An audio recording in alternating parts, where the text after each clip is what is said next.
आखिर क्यों वासुदेव अपने सिर पर मुकुट में मोर पंख धारण करते हैं? इसका संबंध उनके पिछले अवतार भगवान राम से है। आइए जानते हैं इस कथा के बारे में विस्तार से। एक बार की बात है, वनवास के दौरान माता सीता जी को प्यास लगी।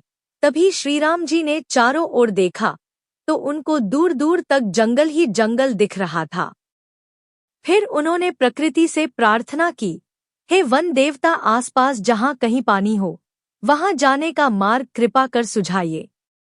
तभी वहां एक मयूर ने आकर श्री राम जी से कहा कि आगे थोड़ी दूर पर एक जलाशय है, चलिए मैं आपके मार्ग का पथ प्रदर्शक बनता हूँ, किंतु मार्ग में हमसे भूल चूक होने की संभावना है।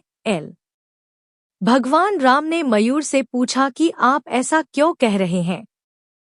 तब मयूर ने उत्तर दिया कि मैं उड़ता हुआ जाऊंगा और आप चलते हुए आएंगे, इसलिए मार्ग में मैं अपना एक एक पंख बिखेरता हुआ जाऊंगा।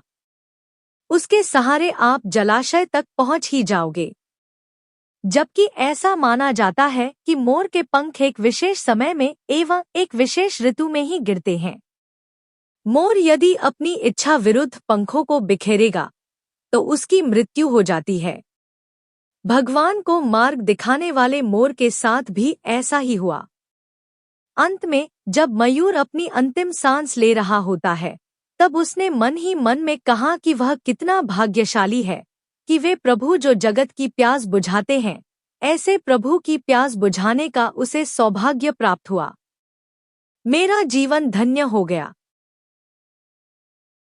अब मेरी कोई भी इच्छा शेष नहीं रही।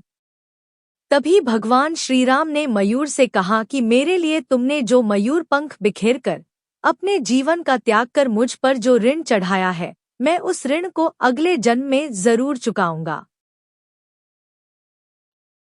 कहा जाता है कि जब भगवान राम ने कृष्ण जी के रूप में अगला अवतार लिया और अपने सिर पर मोर पंख धारण किया और अपने वचन अनुसार उस मयूर का ऋण उतारा था। पौराणिक काल का यह रोचक किस्सा हमें इस बात की सीख देता है कि यदि कोई बुरे वक्त में हमारी मदद करता है तो हमें उसका ऋण कभी भूलना नहीं चाहिए।